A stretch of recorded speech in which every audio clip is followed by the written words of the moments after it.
அமெரிக்காவில் New York mayor election நடந்தது. அங்கே கவர்னர் தனியாக இருப்பாங்க, மேயர் தனியாக இருப்பாங்க. அமெரிக்காவில் நியூயார்க்கில் அந்த மேயர் எலெக்ஷன் நடந்ததுல ட்ரம்ப் அவங்க வந்து நீ உங்களுக்கு ஓட்டு போட்டனா நான் நியூயார்க்கு காசே தர மாட்டேன் அப்படின்னு சொல்லி ட்ரம்ப் சொல்லியுமே ஒரு வேட்பாளர் ஜெயிச்சிருக்காங்க. இந்திய வம்சாவளியை சேர்ந்தவர் மம்தானி அப்படின்னு சொல்லி இருக்கக்கூடியவர் பார்த்தீங்கன்னா அவரு இந்த நியூயார்க் மேயர் எலெக்ஷன்ல போட்டி போட்டிருக்காரு. அவர் கொடுத்திருக்க வாக்குறுதிகள் தான் வந்து அவர் தேர்ந்தெடுக்கப்பட்டிருக்கிறதுக்கு நிறைய விஷயங்கள் இருக்கு. ட்ரம்ப் அவங்க ஏன் எதிர்த்தாங்க அப்படின்றதெல்லாம் முடிச்சு அந்த வீடியோல சொல்லிடுறேன். அதுல வந்து பாத்தீங்கன்னா ஆண்ட்ரி கியூமினோ அப்படின்னு சொல்லி ஒருத்தர் பாத்தீங்கன்னா இண்டிபெண்டன்ட். அவர் வந்து ட்ரம்ப் வந்து ரிப்பப்ளிகன் பார்ட்டியை சேர்ந்தவங்க, இந்த மம்தானி அப்படின்றவங்க டெமோக்ராட்டிக் பார்ட்டியை சேர்ந்தவங்க. இந்த கியூமினோ அப்படின்றவங்க இண்டிபெண்டன்ட். அதே ரிப்பப்ளிக்ல வந்து பாத்தீங்கன்னா கர்டிஸ் சில்வா அப்படின்னு சொல்லிட்டு அந்த ட்ரம்ப் அவங்களோட பார்ட்டியில் இருக்கக்கூடிய இருந்தாலுமே கூட ட்ரம்ப் அவங்க வந்து அவங்களோட பார்ட்டி கட்சியில் இருக்கக்கூடிய வேட்பாளரை விட்டுட்டு ஒரு இண்டிபெண்டன்ட் வேட்பாளரை போயிட்டு ஆதரிச்சிருக்காங்க. இதுல நிறைய விஷயங்கள்லாம் இருக்க மாதிரி உங்களுக்கு தெரியும். அதை பத்தி முழுக்க முழுக்க சொல்லியிருந்தேன். இந்த அமெரிக்காவில் இருக்கக்கூடிய இந்த நியூயார்க் மேயர் எலெக்ஷன் நடந்து முடிச்சிருந்தது. அதுல வந்து ஒரு 51% வாக்கு எடுத்து மம்தானி அப்படின்றவங்க ஜெயிச்சிருந்தாங்க. மம்தானி அவங்க வந்து பாத்தீங்க அப்படின்னா டொனால்ட் ட்ரம்ப் வந்து அவரு இந்திய வம்சாவளி அப்படின்றத தாண்டியுமே வந்து அவர் ஒரு முஸ்லீம். ஸோ வந்து இந்த முஸ்லீம் கம்யூனிஸ்ட் வேட்பாளருக்கு நீங்க ஓட்டு போடாதீங்க, போட்டீங்க அப்படின்னா நான் உங்களுக்கு நியூயார்க்கு நான் காசு தர மாட்டேன், ரொம்ப அத்தியாவசியமா இருக்கக்கூடிய விஷயங்கள் மட்டும் தான் காசு தருவேன், இந்த ஃபெடரல் ஃபண்டு ரொம்ப அத்தியாவசியமா இருக்கக்கூடியது தருவேன், அனாவசியத்துக்குலாம் நான் வந்து ரொம்ப ஒரு நார்மலான இருக்கக்கூடிய விஷயங்கள்லாம் ரொம்ப தரமாட்டேன், நார்மல் அத்தியாவசியம். இதுல வந்து நீங்க அந்த டோன் வந்து புரிஞ்சுப்பீங்கன்னு நினைக்கிறேன்.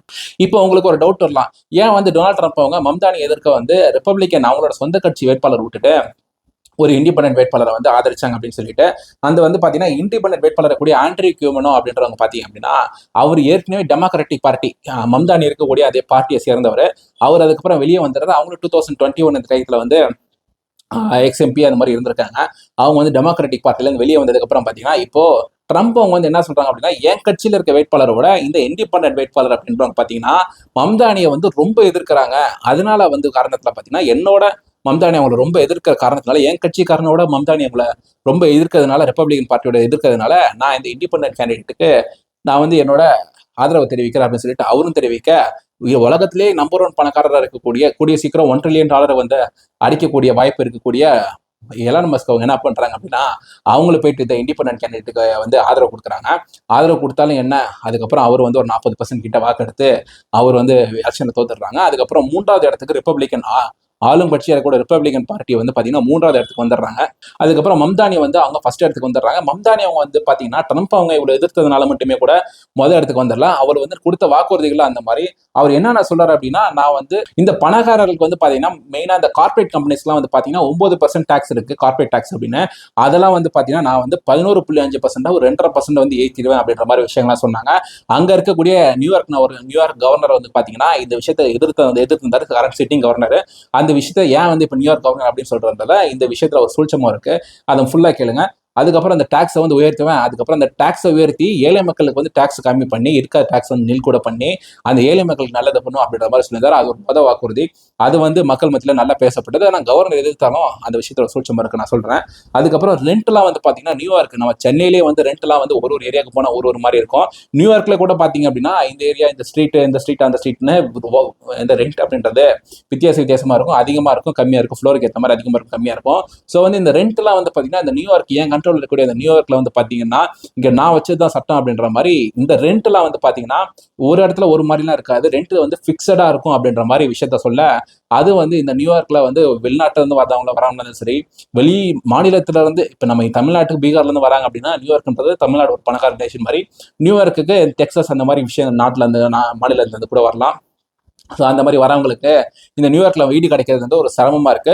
ஸோ வந்து அங்க இருக்கக்கூடிய மக்களுக்கு சிரமமா இருக்கும். இது ஒரு ஆதரவு பாயிண்டா வைக்கிறாங்க.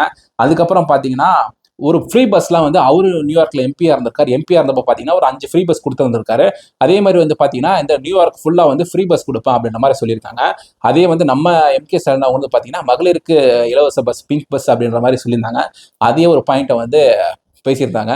அதுக்கு வந்து பாத்தீங்கன்னா $700 பில்லியன், $1 பில்லியன் $300 பில்லியன் கம்மி, $700 மில்லியன் வந்து அதுக்கு செலவாகும் அப்படின்னு சொல்லியிருக்காங்க. இதுனா $700 மில்லியன் ஒரு திட்டத்துக்கு அப்படின்னு கேட்டீங்கன்னா இதோட அடுத்த திட்டம் வந்து பாத்தீங்கன்னா $5 பில்லியன் வந்து செலவாகும். நியூயார்க்ல பறக்கக்கூடிய குழந்தைகளுக்கு வந்து பாத்தீங்கன்னா பராமரிப்பு செலவு வந்து அரசாங்கம் இருக்கும். அது எவ்வளவு அப்படின்றது இதுக்கப்புறம் கால்குலேட் பண்ணி சொல்லுவாங்க அப்படின்னு சொல்றாங்க. இந்த அனலிஸ்ட்ல என்ன சொல்றாங்க அப்படின்னா இவ்வளவு கொடுத்தாங்க அப்படின்னா $5 பில்லியன் வந்து இது நியூயார்க்ல இருக்கக்கூடிய கவர்மெண்ட் கச்சேரில இருந்து செலவு பண்ண வேண்டியது இருக்கும் அப்படின்ற மாதிரி சொல்றாங்க. ஸோ வந்து இந்த விஷயம் இன்னமும் வந்து அங்கே அமெரிக்காவில் வந்து குழந்தை பெற்றுக்காம இருக்கிறதுக்கு ஒரு முக்கியமான காரணம் கூட வந்து செலவு அப்படின்றது ஜாஸ்தியாக இருக்குது அப்படின்றதுனால கூட குழந்தை படுத்துக்காம இருக்காங்க. ஸோ வந்து அவங்க மத்தியில் இது ஒரு வரவேற்பு இருக்கு. அதுக்கப்புறம் பார்த்தீங்கன்னா நம்ம ஊரில் இருக்க மாதிரி ரேஷன் ஷாப்லாம் வந்து யூஎஸ்லேயே கிடையாது.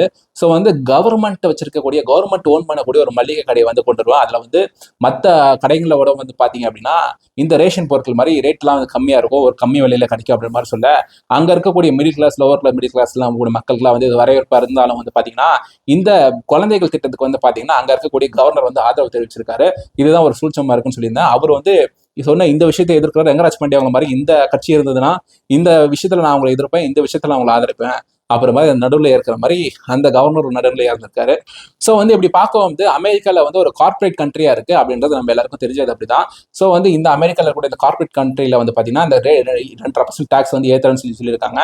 இந்த விஷயம்லாம் வந்து மம்தானி அவங்களுக்கே வந்து பேக் ஃபேர் கண்டிப்பாக ஆகும். கார்பரேட் கம்பெனிலாம் வந்து சூழ்ச்சிகள் பண்ணலாம்.